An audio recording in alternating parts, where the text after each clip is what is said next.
আজকে এত বৃষ্টিতে রান্না কিভাবে করলে? এত বৃষ্টিতে, এই ঝড় বৃষ্টি এলো, দোকান ফোকান বন্ধ করলাম, আটাআটি করলাম। তারপর আমাদের আমাদের মালিক বললো যে আবার কি তাহলে রান্নাটা চাপিয়ে দাও।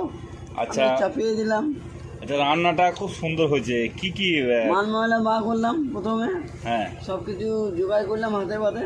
হ্যাঁ ভাতে চাল দিলাম, ভাতে চাল দিয়ে ধুলাম, হ্যাঁ ধুলে পাম, হ্যাঁ ধুলে পাউডারটাকে করলাম, করে আবার জল দিয়ে দিলাম, হ্যাঁ। জল দিয়ে চাপিয়ে দিলাম, আটা ধরালাম।